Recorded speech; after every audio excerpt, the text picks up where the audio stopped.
Hello, my friends. This is Andy coming to you live from Orange County, California on this 9/11 day. And I am so honored. And I hope that I don't get emotional because, I'm a pretty emotional guy. And I can already feel it coming on. I can already feel my heart beating a little bit just because I know we're going to talk about some stuff here with Joe Torillo, who was buried twice on 9/11 by each one of the buildings that fell. And we met in San Diego some time ago and have been friends on Facebook for a very long time. So I'm amazed that I was able to get him. But thanks to COVID-19, he was home and wasn't out traveling like he normally would be on this particular day. And so we got it together. We got him online and we're going to be talking to him. Really quick, I just want to talk a couple of sponsors just really quick. This is something that we have to do so I can keep this show going at some point. And we got todayshappycoffee.com. Make sure and check it out. Go to todayshappycoffee.com. It is a great product along with some lemonade and peach tea and chai tea. A great product. It has a brand new product called the Elevate Max. It's an all natural energy booster and appetite suppressant. It's fantastic. And then we'll just talk about today's Viseo.com, other wellness products. I'm all about wellness. I've been through some injurious car crashes and police canine training over the years. A lot of injuries and things that has really, since I've been using some of the Viseo products, most of the inflammation is gone. And I can't tell you, I can't tell you it's cured me. I can just tell you it's a coincidence. Since I started taking these products, I'm virtually pain-free, sleep fantastically, and it's really because I believe since I've been taking this Viseo product. So go to todaysviseo.com. All right, so right after this my intro video that you guys are all familiar with, I'm going to bring on a man who just has a terrific story. And on this day, again, I'm just so honored that we're able to have him on here today to hear a little bit about what he has to say what happened to him on this day 19 years ago. So right after this video.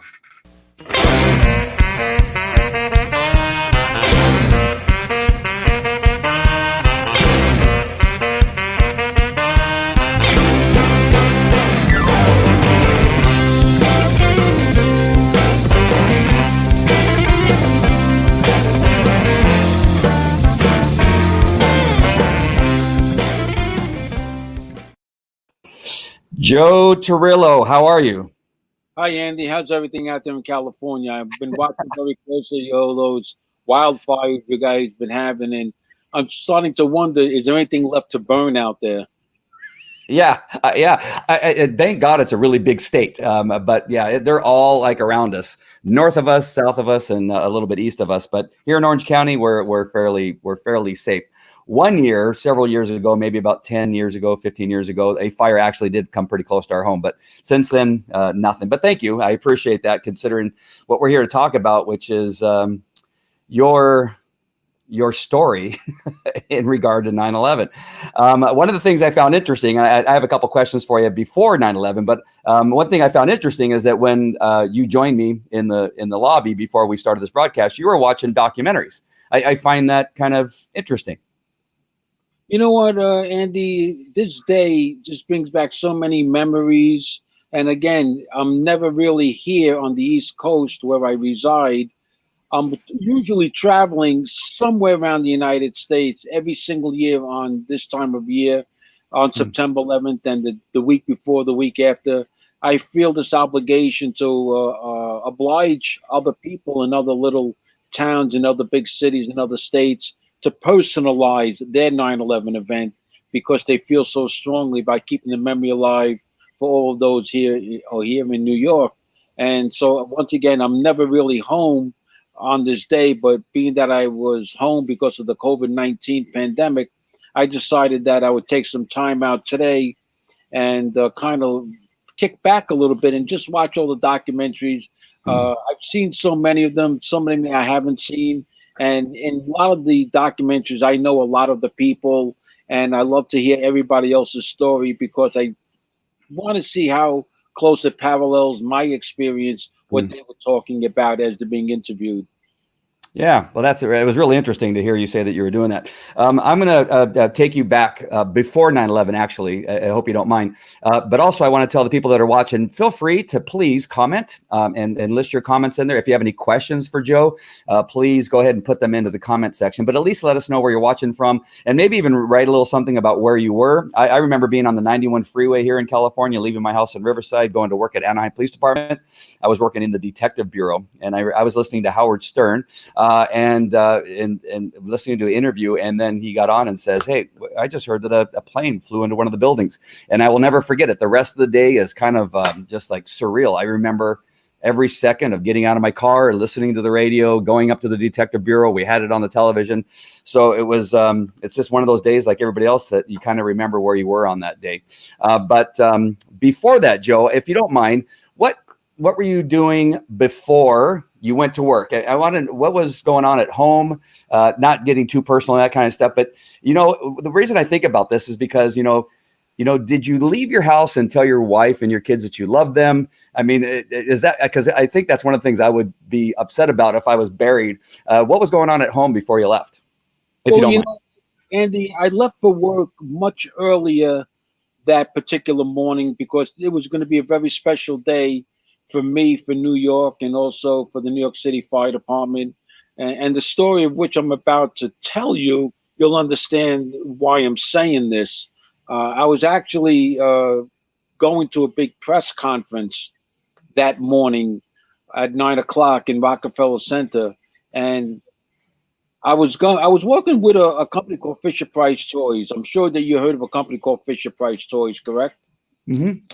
Yeah. Well, you know what happened was in January of 2001, I had gotten a call from Fisher Price Toys in my office in headquarters where I was recuperating from another injury. I couldn't work in a firehouse, so they gave me a desk job in headquarters, and I was actually working in their Office of Fire Safety Education, and eventually I became the director of the whole program. And in doing so, I took on a project to build a new learning center in New York City for kids, and I worked on that project for 2 years, called the Fire Zone, the first state-of-the-art fire safety learning center next to Radio City Music Hall and right around the corner from where they put up the big Christmas tree every year.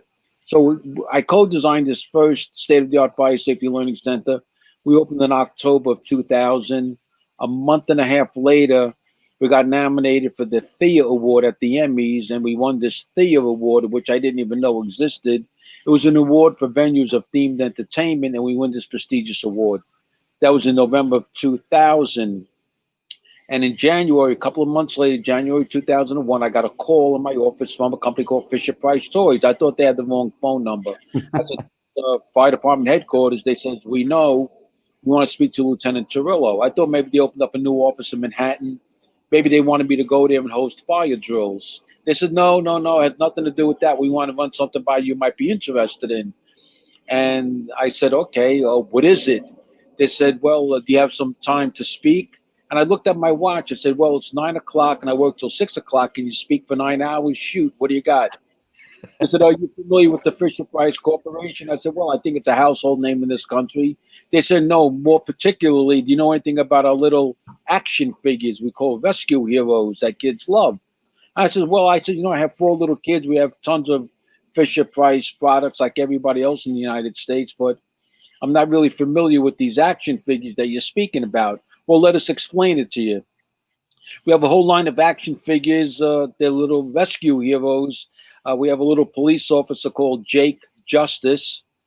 We have his partner, which is a canine officer, which you'll appreciate, called Bill Barker. We have their supervisor, Sergeant Siren. His boss, Captain Cuffs. We have an ambulance attendant called Perry Medic, a lifeguard called Sandy Beach, a mountain climber called Rocky Canyon and his partner Cliffhanger. We have a scuba diver called Gil Gripper, a construction worker called Jack Hammer, and we even have a medevac pilot by the name of Hallie Copter. And I know this is all very funny. We have an astronaut called Roger Houston, a scuba diver called Gil Gripper, a construction worker called Jack Hammer, and we have a female firefighter called Wendy Waters. Well, they wanted a New York City firefighter to be in addition to their rescue heroes. They're going to call him Billy Blazes. So, yeah, it is funny, and so I really didn't know what to make out of this conversation, but I'm listening very closely, and they said, look, if you help us design this new action figure, which will be a likeness of a New York City firefighter named Billy Blazes, we'll give you $1 for every one sold around the world. Of course, that money was not going to go in my pocket. That money would Right. go into my education program, and I use that kind of funding to buy smoke detectors and give them out free in New York City in the audio in all the events that I would host, where people would come and listen to me on how to both prevent and survive a fire. In the New Mm. York City Fire Department, we had embarked on a mission to reduce fires and fatalities by educating and empowering the public. So I said, "Look, I can't agree to this because this could be a conflict of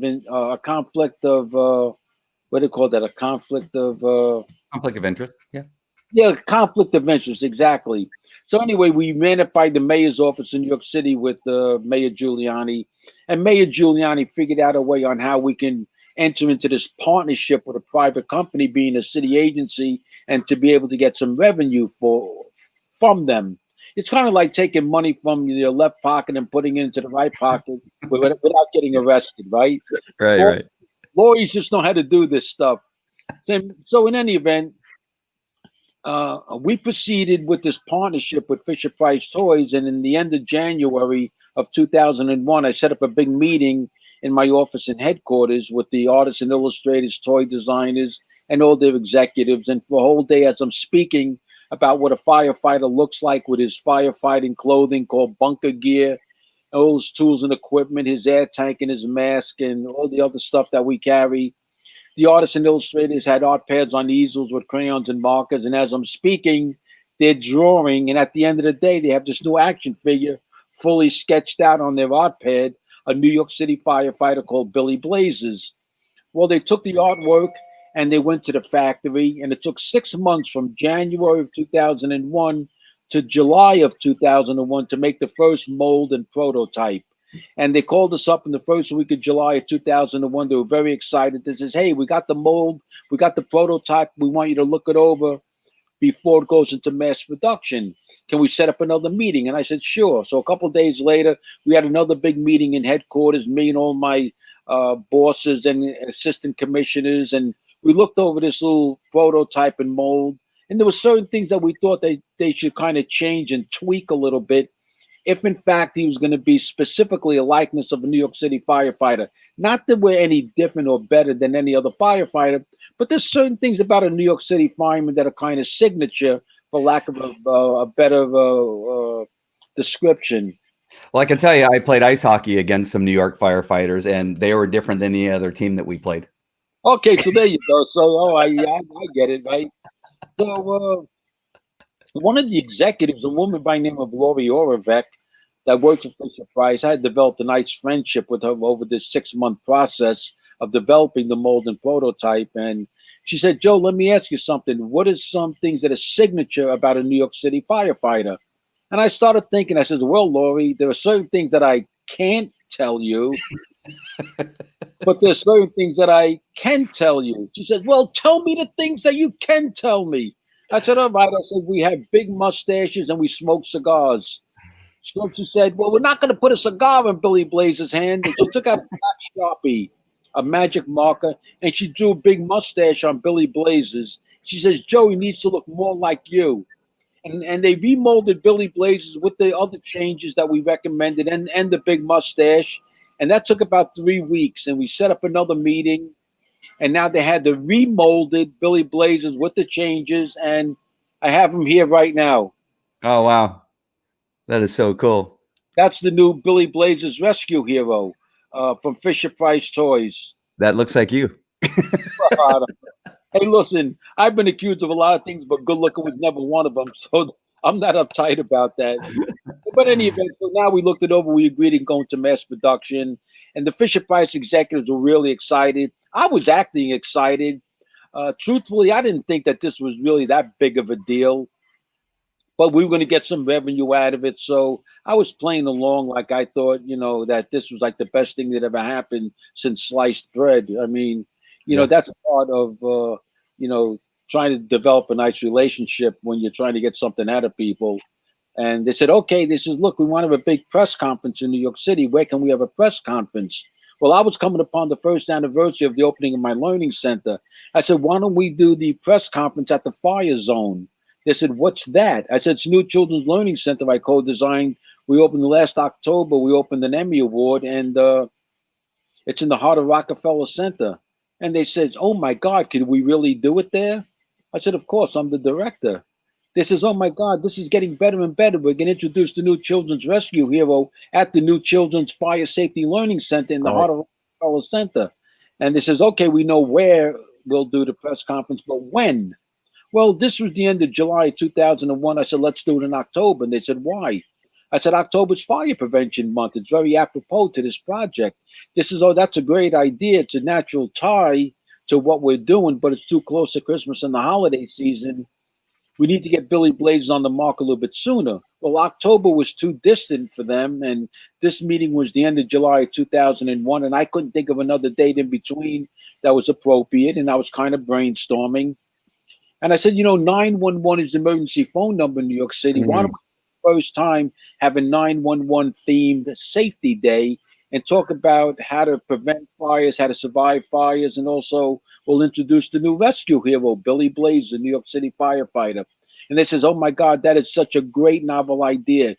So on 911, September 11, 2001 at 9 o'clock in the morning, all the TV stations, all the newspaper reporters, and all the city officials were waiting for me in Rockefeller Center to introduce a new rescue hero, Billy Blazes, a likeness of a New York City firefighter. And I left my house early that morning before my wife and kids were up because I wanted to get into headquarters really early. I needed to catch up on voicemails and emails and payroll and scheduling before I left for the press conference because I knew I'd be out of my office all day long. And I wanted to get all that kind of normal office stuff done so I wouldn't worry about it the rest of the day because I figured I would probably be at the press conference most of the day doing interviews and so forth and so on. And so I got to my office really early that morning, and I got caught up in paperwork, phone calls and everything else, and I almost forgot about the appointment with Billy Blazes, the press conference. And it was about 20 minutes to 9. And although that the press conference was scheduled for 9 o'clock in Manhattan, I'm still in Brooklyn on the other side of the Brooklyn Bridge. And I had 3 college kids that were going to come with me to set up the press conference. They were in a special program called Fire Cadets. They went to a city university 3 days a week, and they volunteered in the fire department for 2 days as fire department cadets with the hopes of becoming firefighters in a special program, almost like coming through the back door, you might say. And the kids were sitting in a conference room next to my office, having their coffee and their breakfast, and they had the TV on. They were watching the morning news stations and programs. And I got out of my office. It was 20 to 9, and I said to myself, "Oh my God, look at the time! You should have been on your way already." And I went into the press conference next to my office, and the kids were in there watching TV. And I said, "Come on, guys, get your book bags. I'm running a little late. We got to get out of here quickly." And I went back into my office and I shut off my computer, grabbed my car keys, I took my wallet, and I grabbed my dress uniform. And one of the college kids came running into my office and he said, "A plane just hit the World Trade Center." I'm like, "What?" He said, "I swear to God, a plane just hit the World Trade Center. It's on the TV in the conference room." So I went back into the conference room, and sure enough, the kids had the TV on and I could see smoke coming at the top of the tower. And I said to one of the kids, his name was Joe, like me. I said, "Joe, is this a movie? Is this like is this a simulation?" He says, "No, no, no." He says, "The plane really hit the tower." And so now there's so many things running through my mind, but I'm really thinking and believing it was a little Piper Cub. I don't really think that this is a big deal, but I'm so afraid that once the news started spreading, every police car, every fire engine, every ambulance is going to rush to the scene from all parts of New York City. I'm going to end up getting stuck in traffic and I'm not going to make the press conference. My boss is going to fire me. She's going to kill me. I was working for a woman who was a deputy commissioner by the name of Lynn Tierney, and she didn't tolerate stupidity. And all I'm saying is if I don't get to the press conference, I'll never live this day down. Right. So me and the college kids, we ran to the elevator. We got to the underground garage in headquarters. and I zoomed out of the garage, and 2 blocks away, I was already on the Brooklyn Bridge connecting Brooklyn into Manhattan. And as I'm zooming over the bridge, there's a fire engine and a chief's car in front of me. And I'm looking to the left, and about an eighth of a mile away, I could see about 10 floors of fire around the top of the North Tower. And now I'm thinking, wow, this had to be more than a little Piper Cub. And by the time I got over the bridge from the Brooklyn to the Manhattan side, it might have been no more than 20 seconds. I had to make an impromptu decision. What do I do? Do I make a right turn and go up to the press conference, or do I make a left turn and make my way to my original firehouse where I started my career, which was right across the street from the World Trade Center complex, basically in the shadow of the South Tower? And I realized all those guys in that firehouse were all friends of mine that I had worked with for so many years, but I had left there in 1996 after I got promoted to lieutenant. And I stood in touch with those guys, and I realized that they were going to need as much help as they can from somebody like me, who had so many years experience responding to the alarms in that complex of buildings. And that's the decision I made. I said, the heck with Billy Blazes. This ain't happening today. I made a left turn, and I got to my original firehouse at about 9 o'clock in the morning. And I parked my car on the sidewalk in the back of the firehouse, because I remembered in 1993 when I was there, when the bomb went off, the big problem we had back then was so many emergency vehicles were blocking the streets. We couldn't find the drivers to these vehicles. We couldn't get ambulances to hospitals. And so the lesson learned so many years before at the bombing was, don't block the streets with your vehicles. So I parked the car on the sidewalk in the back of the firehouse. Me and the 3 college kids ran around the corner to the front of the firehouse, and both of the firehouse doors were wide open, although both of the fire engines had already responded to the North Tower. And I go to run into the firehouse because I need a set of firefighting clothing.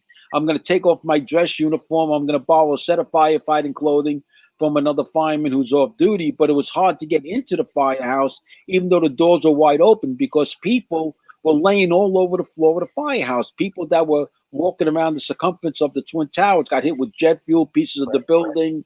So they all ran. They saw the firehouse doors open. They ran in there as a haven of safety. And I looked around at all these people laying all over the floor, and nobody was in critical condition. Some were crying, some were burnt, some were screaming, some were in shock, some had torn clothing.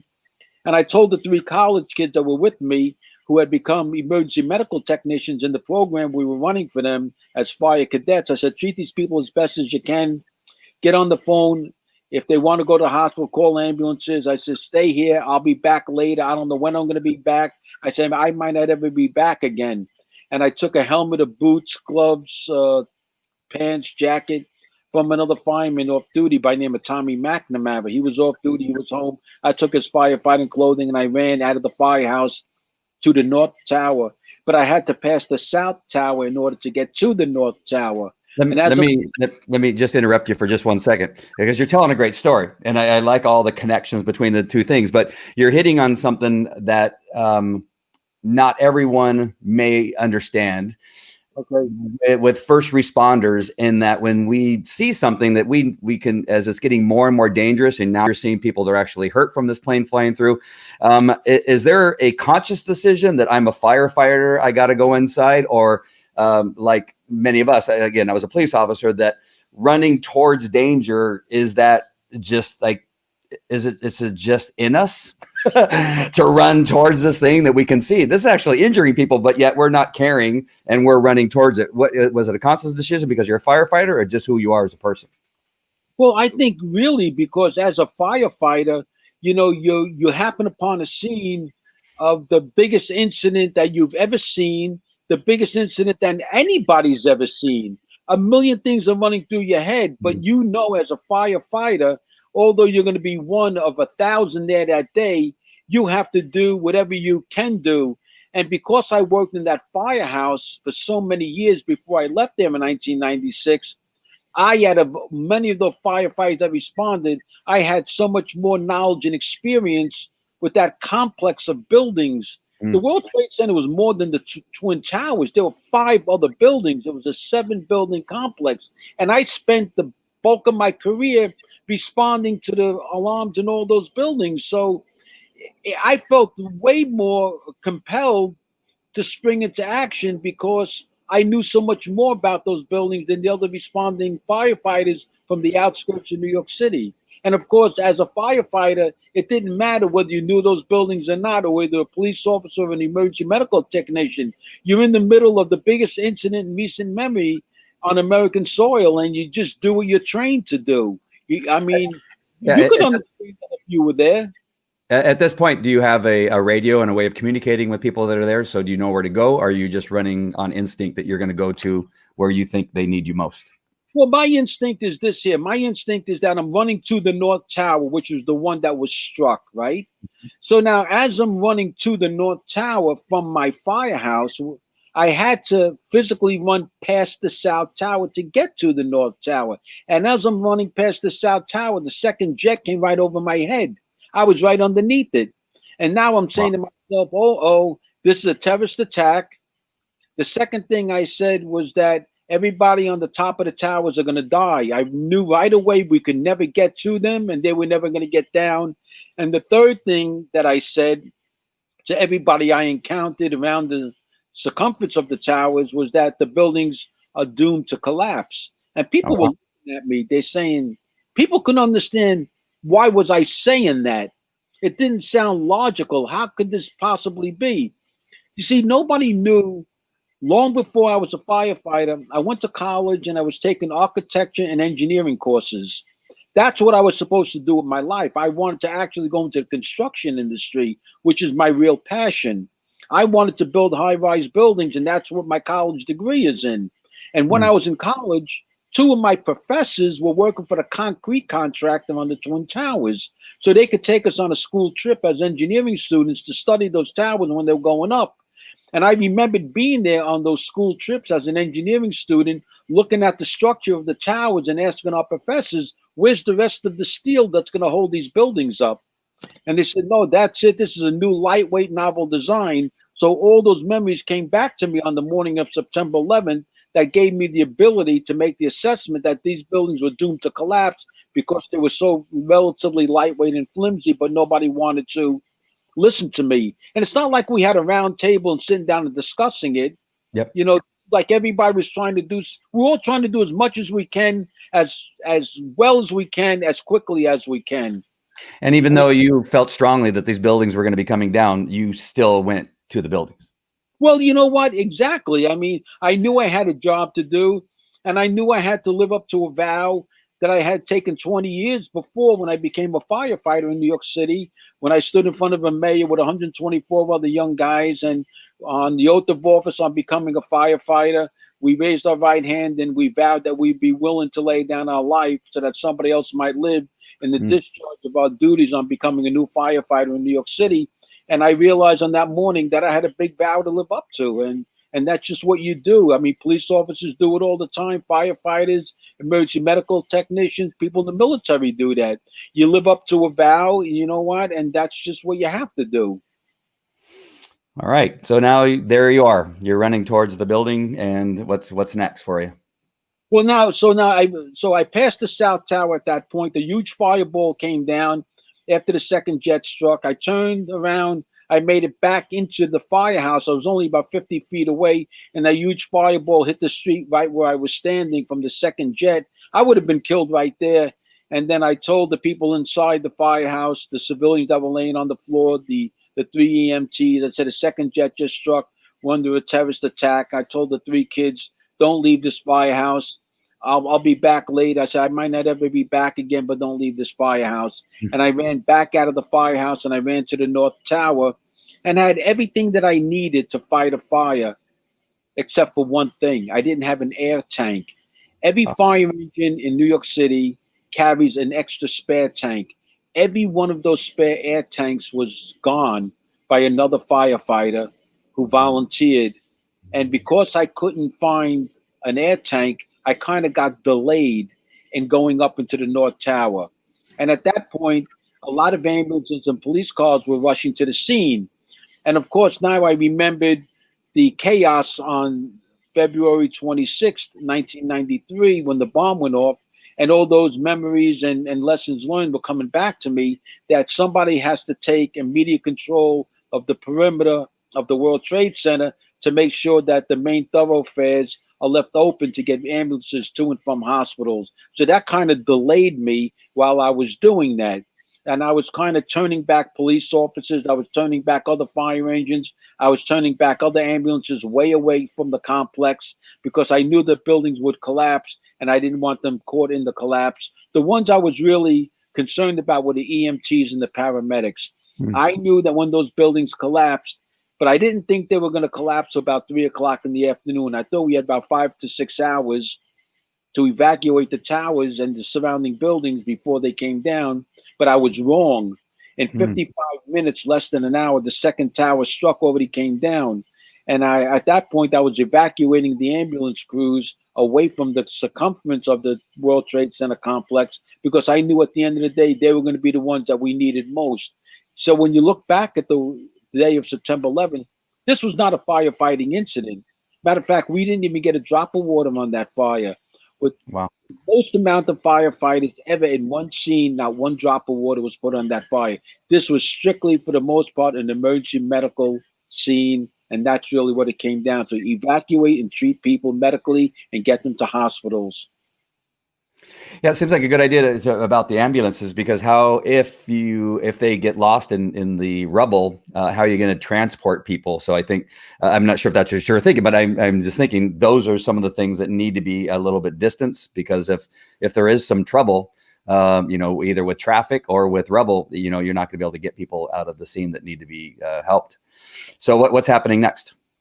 So now what happens is I got the last ambulance crew away from the scene. They were giving me a hard time because they were setting up a triage.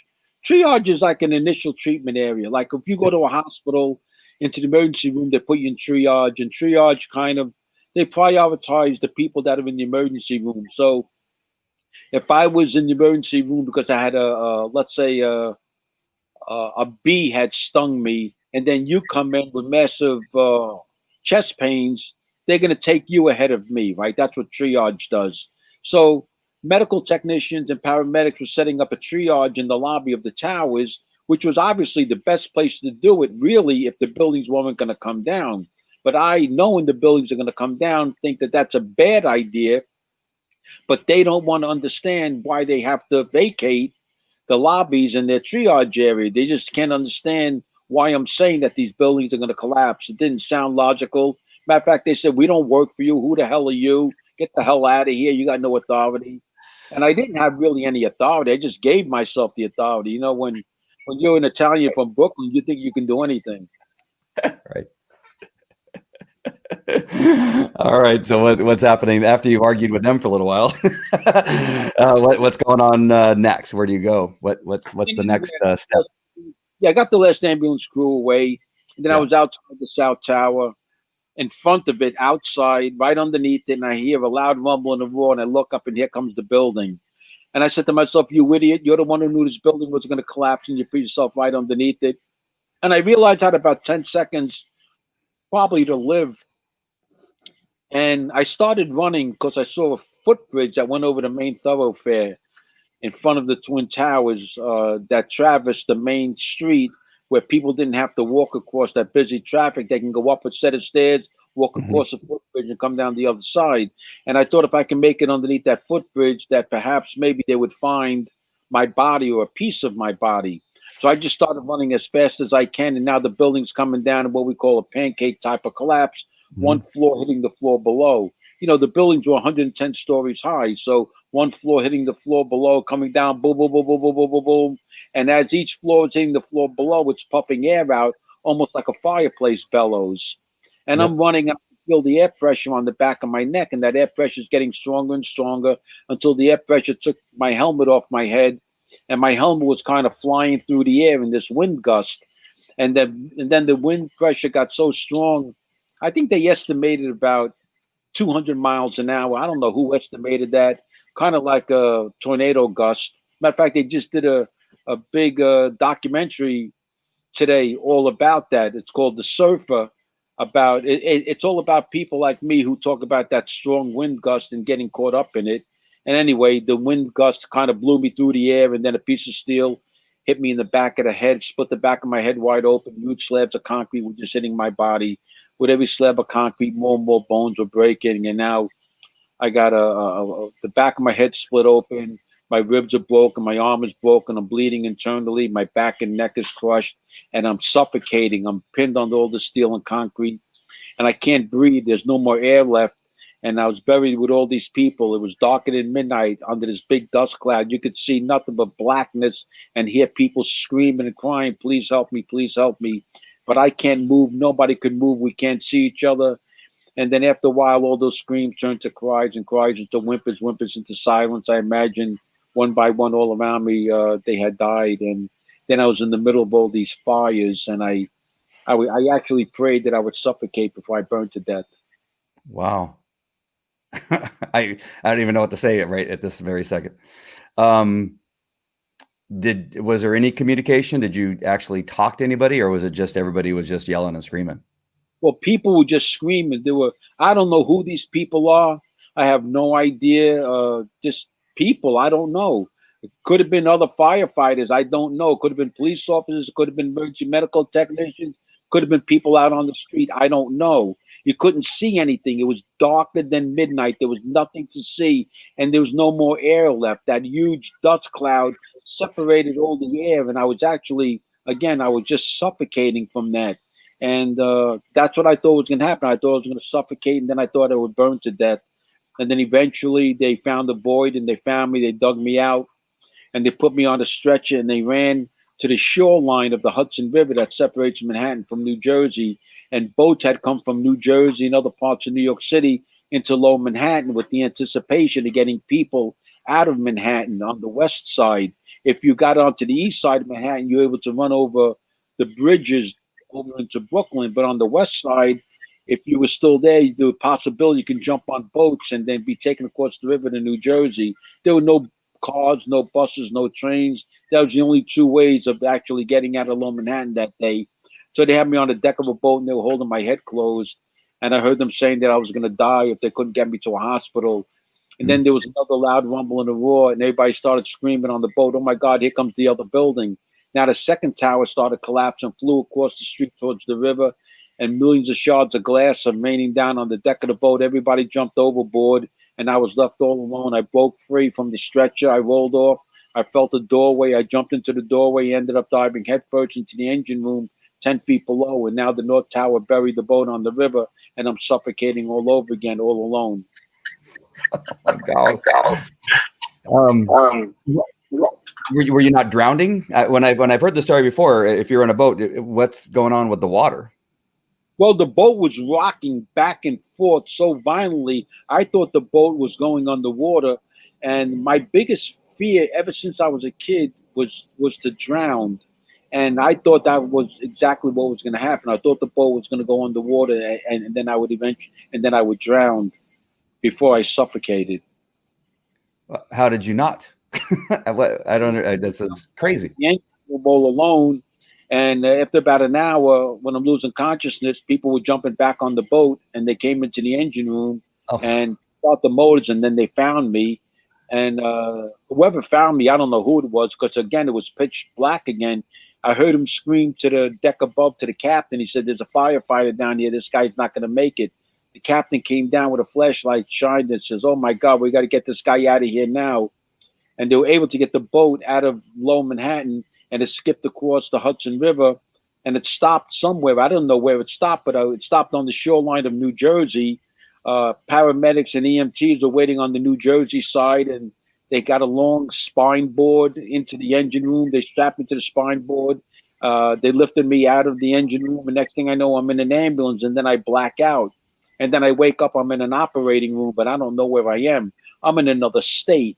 I'm in New Jersey, and in the operating room, there are like 15 to 20 doctors and nurses all around me. They were cutting my firefighting clothing off and in my uniform and stark naked, and they were sticking needles and tubes in every part of your body. A needle and a tube can go into without being graphic. And then I woke up about 8 hours later, and I was in a bedroom. I didn't know where I was. I was tied to the bed on morphine, and I had no idea what had happened. I didn't, I was out of it, and for 3 days I was declared dead. Nobody knew where I was. And do you have any idea what your family was doing during those 3 days? What was going on with them? Well, actually, my family actually found out the next day, but the fire department didn't know for 3 days, and Oh, nobody knew because there was so much confusion. There was so much confusion over the first week that it was hard to really track anybody down. So for 3 days, the fire department had me officially declared dead and missing. oh wow. And at what point did they realize you actually were going to survive? Because it sounded like it was pretty grim there for a little while. How Touching, long did? I was banged up really bad, and that night, when the sun went down, they found my fire department vehicle in the back of the firehouse, all smashed and covered with dust. And the firefighters had said I had gone to the South Tower, so if it was natural for them to say that it was reasonable that I had died and I was missing until, of course, I was found later on in the hospital in New Jersey.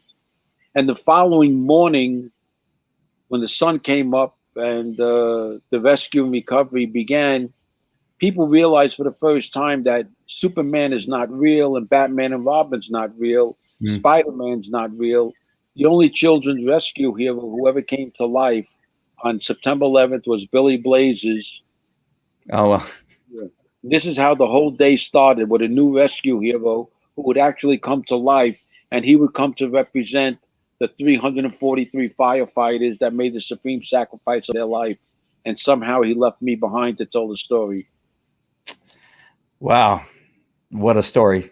I It's a very ironic story on how the whole day started. I chose the day to introduce a rescue hero that would come to represent 343 firefighters in the greatest rescue effort ever witnessed. so, how many friends do you think you lost on that day? Out of the 343, I knew 77 of them. Hmm. Some Did of you? them very, very personal. Others I knew casually, but I knew 77 of the 343. Some of the greatest guys that you would ever have wanted to know. We lost the upper echelon of our department that day. People always ask me, why is that? I says, because as firefighters, we lead from the front, not from behind. A lot of companies and corporations, they brag and they boast that they stand behind their employees. And I'm like, well, if you're really that great and noble, why don't you stand in front of your employees like we do in the police department and in the fire department? We lead from the front, not from behind. I'm rarely speechless on any of my shows. Many of these people that watch will tell you that I don't ever lack words, but I'm I am. April says, I can't even imagine that Joe is even able to calmly talk about his personal experience from that day, and what a sense of humor all these years later is a miracle. Do you feel like you're a miracle? You know what? Originally, for so many years, I was going through some really tough times that I didn't really want to speak about. Mm, Uh, I went through something that I don't think anybody's ever even spoken about. I don't know if anybody even knew that something like this existed, and survivor. It wasn't survivor guilt. It was actually survivor anger. mm. I was actually angry, believe it or not. I know this is hard to believe. I was angry that I survived. I actually wanted to die that day. Uh, I couldn't understand why God let 343 firefighters march up to heaven together as heroes, and I wasn't allowed to be in that group. And I know that's crazy. Even I don't understand it. And I thought that, someday, I don't know when that day is going to come when I leave this earth, I'll just leave like anybody else, to say Joe Torillo died yesterday. And they go, well, who's Joe Torillo? And all those 243 guys will be memorialized forever together in a band of brothers who made the supreme sacrifice. And I felt like I wasn't given the honor to be with them. And that really bothered me for so long. I didn't want to talk about it. I didn't want to scare my family. I didn't want people to think that there was something wrong with me. But then over the years, I do a lot of speaking publicly. I don't know whether you know that or not, Andy. Yeah. I do a lot of public speaking. I have 37 topics on a speaking menu, www.joetorillo.com. And so I get invited all over the country to do a lot of speaking. I do a lot of charity, a lot of fundraising. And everywhere I've been, and I've been all over this country. I've been in almost every state so far. I've been over in Europe and South America. Everywhere I go, everybody I meet, everybody tells me the same thing. They say, Joe, God saved your life for a reason. He's got a bigger mission for you on this earth. And it took me a long time to accept that and to really believe it. But you know what? I finally do. And I really just pray every single night. Every single night I swear to you, I pray. I say, God, lead me to where you need me to go to do the things that you need me to do. Because there's nothing else in life that I really want anymore. I just want to be a hero in so many. I'm not a hero. I wasn't a hero on 9/11, but I like to be a hero to other people in their dire time of need. I just feel so strongly about charity and about giving back and about helping all of those who can't find help in any other way. I really wish one day that as a country that we would just find a way to raise people up who really need it. And I'm talking about people who really do the right thing. You know, I'm not somebody who believes that you should just give everything away for free, because I know for a fact that some people take advantage of stuff like that. But there are so many people in this country who do the right thing, but never ever really get their day in the sun, and they just struggle their whole life. They're law abiding, and I think there's enough of money in this country where we could raise the standard of living for so many other people. I feel strongly about that. Although I believe in the capitalist, I Yeah, believe in capitalism. Don't get me wrong, I hear you. but in capitalism, I really think that there certainly is a tremendous amount of money where we can raise the standard of living for those that are struggling way too hard. Nobody should have to struggle so hard just to keep a roof over their head and some food on the table. There's got to be a better way somehow. I don't know what that way is, but I think we could find it. Well, there's a couple things in there. First of all, you stole my ending. I was going to talk about why God saved you, but you just did that. I know for sure. It's because you can speak, you tell your story, and you share your story of survival and overcoming adversity and turning something that is truly a tragedy into something that's positive and can help other people. The other thing that you in your talk is that you just exposed again that the United States of America is one of the most giving countries in the world. That we, as a capitalist country, can also give, not only in a financial way, but also in our experiences and who we've created. Great firemen and policemen that do a great job, and run into danger. And in that process, you were buried alive because you went there to do the right thing twice.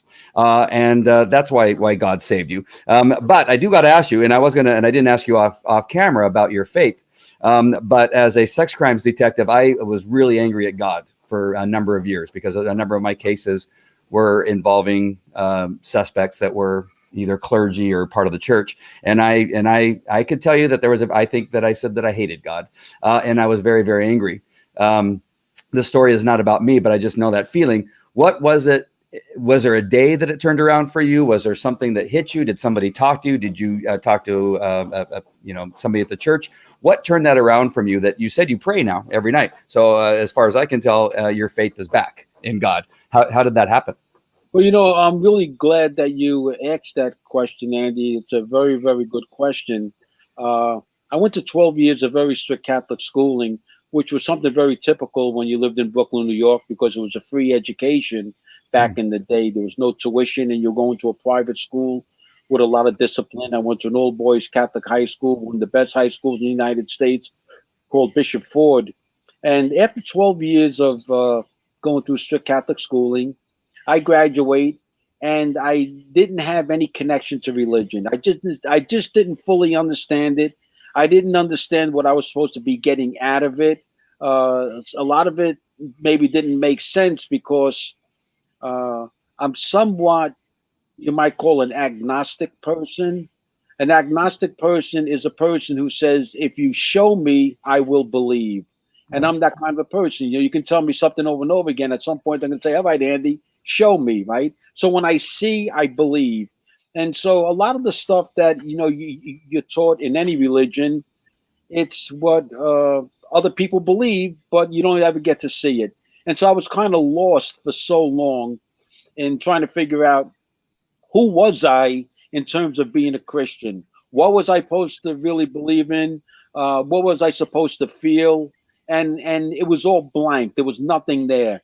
And then after about 20 years on the New York City Fire Department, I got up one morning after working a night tour, and I was going to work the following day tour. I was going to work 24 hours straight. So I got up that morning to start another shift, and I went and I took a shower in the bathroom in the firehouse, and I came out, and after taking a shower, I was shaving, and I was looking in the mirror. I had my uniform shirt on, and for the first time, the patch on my shoulder of the New York City Fire Department, it was staring me in the mirror right in my eyes. And for the first time, and this was after 20 years, I realized that that patch had so much significance. And I realized that I had an opportunity to play a very small part in one of the greatest emergency services on the face of the earth, because that patch represented so many men before me who made the supreme sacrifice of their life in the discharge of their duties. And that became something that was so real to me. I now was part of something more that was bigger than I. So the fire department almost became like a religion to me, because every one of us took a vow that nobody else would want to take, that we be able to give our life up for somebody else. And I think that's what Christianity is really based on. You know, Christianity is based on what will you do in this world, not for you, but for somebody else. And I started thinking very strongly about religion again. And I wanted to make religion simple. I just didn't want to complicate it.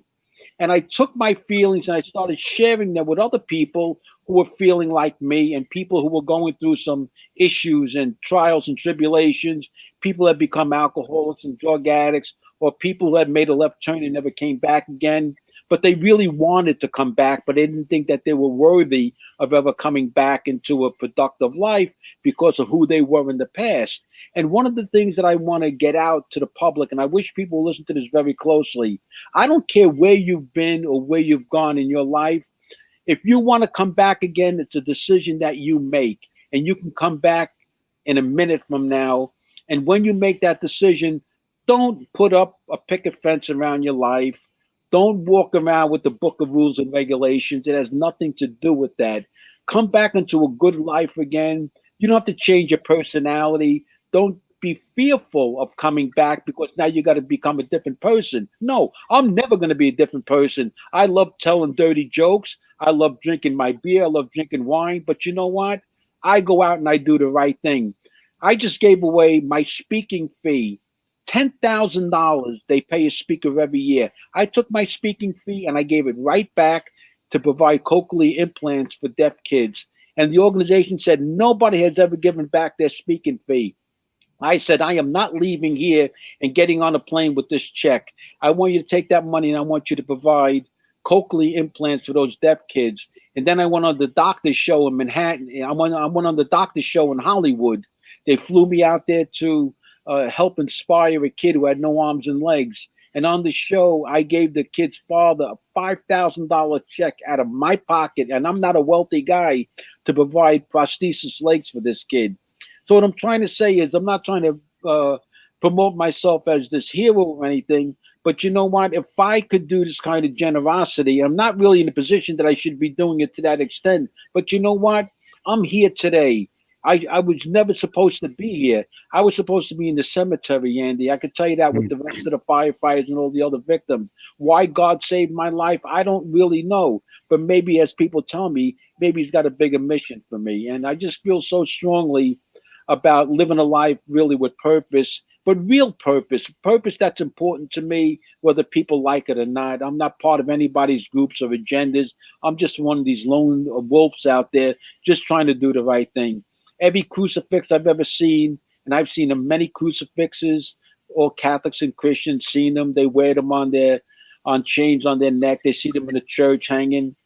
And one of the things that I always noticed about a crucifix was Jesus Christ never came off of that crucifix, and he never will. So if you're a Christian, okay, and you notice that, the only thing you can do is to carry on the work on this earth that Jesus Christ would have done had he not been nailed to that cross. And if you're willing to do that and you can do it, then you relieve yourself of so much anxiety about who you are and what your mission and purpose in life is. Wow. I've never been so happy that I asked a question in my entire life. that You know that what? is Yeah. now I hope everybody was listening to that and hearing that. And again, I understand, some people will think that, well, he's just saying that he's giving money. He wants people to think good. No, I understand you completely. You're here for a reason. And what you did and what you have done is an amazing story. And I'm so thankful that God saved you and kept you on this earth for the period of time to do the things that you're doing and speaking to people. I've watched your videos since we met in San Diego several years ago. I've watched your videos and thankful for that. But now talking to you and getting to know you a little bit better, you're just the real deal. And I'm just so grateful that you're here and being able to talk to people and do the things that you do. So thank you for that. No, hey, you know what, Andy? I'm so grateful for this opportunity. There were no words that I could find by now to really say thank you and to express my gratitude. Well, there's a couple questions that I wanted to ask, but I want to end it on that positive note. But I don't want these questions to go by without asking you, because and I have to, because I have them written down here. And what do you think? What are your thoughts on all these different stories that that there was some other reason why those buildings collapsed, and missiles? That's one of the discussions here. And others, as somebody that was buried by these buildings on this day, and you actually saw these planes, or at least for sure one plane fly into the building, how do you feel when people start talking about this, that it was something else, that it wasn't those planes? Wow, Andy. I didn't think you were going to ask this question, but I was hoping you would ask this question. Oh, good. Yeah, because I'm so excited that you did ask me. I'm not sure whether you know this or not, but I'm a volunteer tour guide at Ground Zero. You could see me on YouTube doing the tours at Ground Zero. I'm a volunteer for the September 11th Family Association. That's an association that represents the victims' families and the victims. And we take people on a tour at Ground Zero. We share the story for free. And I've been doing this since 2006. And so, in the process of taking people on tours, I get interrupted by these people that are called truthers. Uh, right after 9/11, during the rescue and recovery and the rebuilding, these groups of people would come down and they would try to convince others that President Bush used to sneak out of the White House at 2 o'clock in the morning on rollerblades and skate up Route 95 north to New York, put bombs in the building, and to get back to the White House before the sun came up. I mean, these people come up with these theories. One is, I have to tell you the God's honest truth, one is wackier than the other. Okay. Now, what I did was, and I do this presentation all over the world. I put a presentation together called The Design and the Collapse of the Twin Towers. This is my presentation. My presentation doesn't reflect the opinion of the New York City Fire Department, nor any other engineering society, nor any government agency that was investigating 9/11. My presentation, if you hear it, it's for about an hour and 20 minutes. You will learn more from my presentation. I'm going to tell you right now, I will dispute any single person who actually believes that the government orchestrated this attack. Make no mistake about it, okay? Terrorists orchestrated and planned this attack and carried it out. This was not something that was done by the United States government. And if I thought for 2 seconds that this was orchestrated by our own government, with my injuries that I suffered, with all the friends that I lost, and having lost my career, you can bet right now I would own the White House. That's how big the lawsuit would be that I would have against the government. If anybody has a reason to hold the government responsible for the attacks of the World Trade Center and 9/11 as a whole, you got to believe it's got to be somebody like me, who was a responder, a victim, and a survivor. Absolutely not. 100% no. I will debate this with anybody totally unprepared with the cameras rolling. And if anybody wants to debate me, you know what? Contact me through Andy Falco Jimenez. I'm ready to go for it. Because you know what? I guarantee you these people can't tell you anything about the buildings, its design, its architectural team, its engineering, anything about its support system, anything about the intricacies of that building. I do this on a regular basis. Awesome. Well, I got one more question for you, and I really want to know what you feel about this. You were on the cover of People magazine with Donald Trump before he was president, and so I'm guessing you may know something about Donald Trump. What is it you think that people should know about Mr. Trump and our president? You know what? There's a lot of controversy, right? Nobody needs me to say this, especially now with the presidential election coming up. I'm going to tell you what I know about Donald Trump because I met him and worked with him personally. The guy has got a heart of gold. Uh, he really always wants to do the right thing. I think he's a very strong-headed guy. He doesn't come across in a way that some people like, and I understand that to a certain degree. Some people think he's got a personality. Some people think he has a poisonality. He is who he is, but in my heart of heart, I believe that Donald Trump is crazy. I believe he's crazy about making this country great again. And you know what? I would want to be accused of that. I really believe that Donald Trump really wants to get this country back to a place where common sense was common again. I really believe that. I know that there's a lot of stories told about him, but you know what? The man was not a politician. The man does not take his salary. I believe he has the best interest of most Americans in his heart. Uh, and I think he really can make a difference in this country. In the last 40 years, you ask any single American, every single American in this country, I would say for the last 40 years, has been filled with every negative emotion. We've been fearful of so many things. There's so many issues that have been going on and on and on and on in this country that affect not only us, but affect the world. And it seems like we're not finding solutions. And at what point do we start finding logical solutions? Sometimes it takes somebody who has the ability, and I'm not knocking anybody, any of the predecessors of all the other presidents, but I think Donald Trump is somebody who's so committed in just trying to fix things. I mean, that's just the person he is.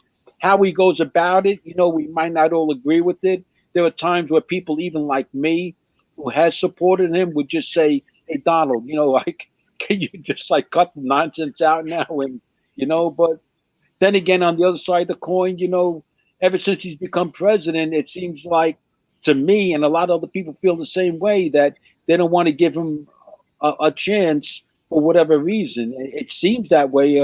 And I don't know whether or not that's true, but there's just been way too much controversy surrounding his presidency. And I think that whether you like somebody or whether you don't like them, I think as an American, you have to respect the office of the presidency, whether you like that person or not. And to me, it's very disheartening to see people disrespect the office of the presidency in the United States of America. I just think that's categorically wrong. And you know what? Here's the thing that really gets me. I had so many good friends. You actually break up friendships and relationships over this. You know what? If that's what's going to happen, that's what's going to happen. But every person I knew who told me if Donald Trump becomes president, they were going to move to Canada. Nobody has left the United States yet. And my question was, why are you going to Canada? How come you're not moving to Mexico? Right. And you still have people trying to break into our country. So, but yeah. So, Joe, I want to thank you for answering in some of my questions. I ask unusual questions sometimes, but I appreciate you taking the time with me tonight. I know it's late where you're at. And so I do appreciate you answering all my questions. Is there one last thing that you would like to tell our audience before I let you go? Well, you know what? I'm going to say something. People might not like this, and I'm not trying to be nasty. I'm not trying to be arrogant. You know, uh, I had taken a big American flag 10 years ago all around the United States, and I called it the Patriot flag. It was all about resurrecting patriotism, and I wanted to make our country the reunited States of America. I'm the kind of person that wants to bring people together for the benefit of all of us. And I just realized that there are some people in this country who don't believe that they live in a country that serves their interests as well as any other country will. We're the youngest, one of the youngest countries on earth, and what amazes me is that we set the standard for all of the countries to measure themselves up against. And so, all I would ask is people that would listen to me and say, you know what, please give America a chance. Let's all come together and get it back into the center of the pedestal where she belongs. America's been good to all of us for the most part. America has made its mistakes. We all know that. I don't want to go into all the mistakes. We don't have time for that. Yes, America has made mistakes in the past, but I think America has tried very hard to correct those. You know, there was a time where black people had to ride in the back of the bus. There was a time where women couldn't vote. We can go on and on and on. But, you know, this is so many years later. This is the year 2020. I think America has come a long way, and I think it's time for us to celebrate how America has grown and how we really tried to correct our mistakes in the past. And the history is history, mistakes are mistakes. I think we've learned very much from them, and I think that this really is, in my opinion, if it's not the best country in the world, I don't think there's a country better than us. And I just want people to have that feeling along with me. Absolutely. Well, you're not going to hear a police officer say this to a fireman very often, but Joe, I love you. I respect you. And I thank God for saving you nearly 2 decades ago on 9/11. So thank you for everything you're doing since then. And I just appreciate you're coming on my show on 9/11 on this day. So thank you very much. Thanks, Andy. I appreciate the opportunity. All righty. All right, my friends. What a show. I'll never forget this interview. Those of you for watching, thank you. Share, subscribe. I know that we're struggling a little bit on the social medias. I can see that I'm getting little messages from social media. I don't know if I'm still going to be on after October 1st because, you know, Facebook is threatening anybody who's speaking for America will be pulled off of these social medias. So subscribe to my podcast. You can find it on any one of the major podcasts. Just go to the Andy Falco Show. And again, Joe, thank you very much. All of you have a great night, and we'll talk to you later. Take care. Bye-bye. Thank you. Good night. Good night.